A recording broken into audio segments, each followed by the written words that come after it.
Hi, everyone. So as I mentioned in the scholarly argument video, I wanted to make a separate video to talk just about the annotated bibliography and just kind of go over that a little bit more and probably stumble over saying the word bibliography 10 times. So you might have done an annotated bibliography before, and generally the expectations are the same for most teachers, but there are kind of usually some things that are a bit different. So what I'm asking for your annotated bibliography is that you have you found 8 sources, 5 of which are the scholarly peer-reviewed journal articles or book chapters.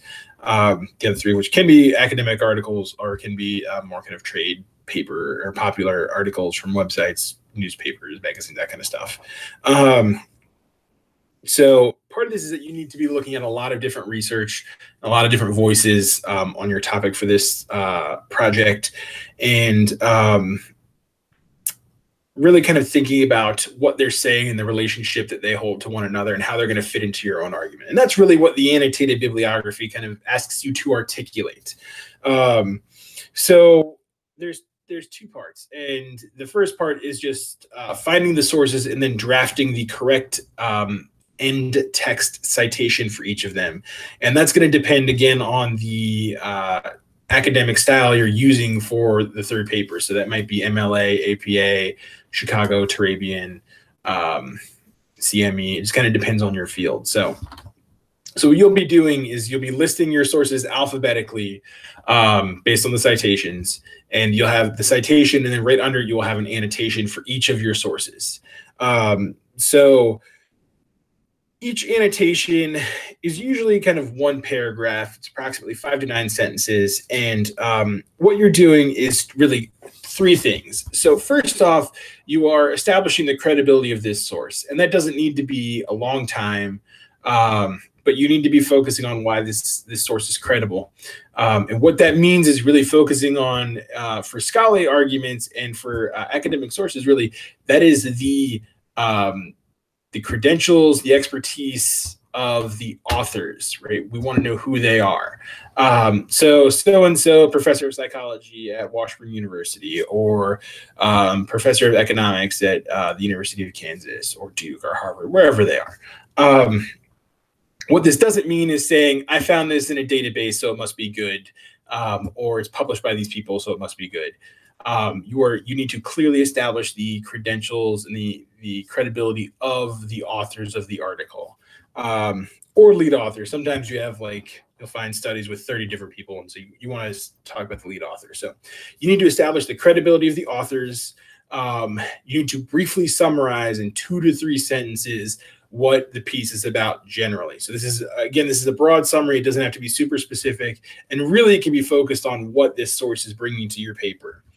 And then you need at least 2 to 4 sentences of analysis, and that's breaking down what they're talking about, how they relate to your other sources if they do, and then what this is going to bring to your paper. So what kind of information, what perspective is this offering to your scholarly argument? So what I should be able to look at, what anybody should be able to look at with this annotated bibliography, is kind of see the sources you found, why they're credible, what they're talking about, and then really how they kind of relate to one another and to your argument. So there should be kind of a good idea about how each of these sources is going to fit into some way into your paper as you start drafting it.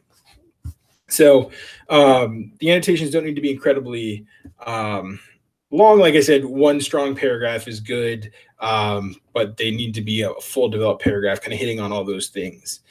You'll notice there's a couple links there on the assignment sheet that I've also linked to on D2L, just about writing annotations in particular, to kind of give you advice on different perspectives. So I've already mentioned the source requirement on the scholarly argument. One thing I do recommend is trying to have a little bit of variation. Obviously, the academic sources will generally be from scholarly journals or books. In terms of the other 3 sources, you might think about finding a couple more, like looking at magazine and newspaper articles, kind of websites, interviews, things like that. Again, this is going to depend a whole lot on your issue and what you're talking about. Trying to have kind of varied up so you have different perspectives is good. In terms of kind of the grading breakdown, so this is 25 points for your scholarly argument grade. What I'm looking for is that you have 8 sources, 5 of which are scholarly journal articles.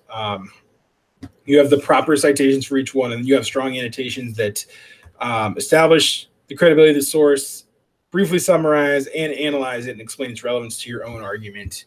And so I can kind of get a good sense about where you're at with your research when you turn in the annotated bibliography. So just, again, I just want to note real quickly that you're not, once you submit it, you're not stuck with those 8 sources. If you need to change things as you work on the paper, that's totally fine and part of the process. So as I mentioned a little bit in the scholarly argument video as well, just to kind of note here. So Friday, June 15th, you'll be working on an activity particularly designed to help you find sources and start working on the annotated bibliography. Monday, June 18th is just kind of an open work day on the annotated bibliography, and I'll just ask for a progress update at the end of the day then. And then the final annotated bibliography is going to be due Tuesday, June 19th. So as with everything else that I've talked about, please, if you have questions about the annotated bibliography, finding sources, you're struggling with any part of it, let me know. Let me know if you want to set up a time to talk. I'm glad to help out however I can. Otherwise, good luck, and I'm interested to see what you come up with for your research for your scholarly arguments.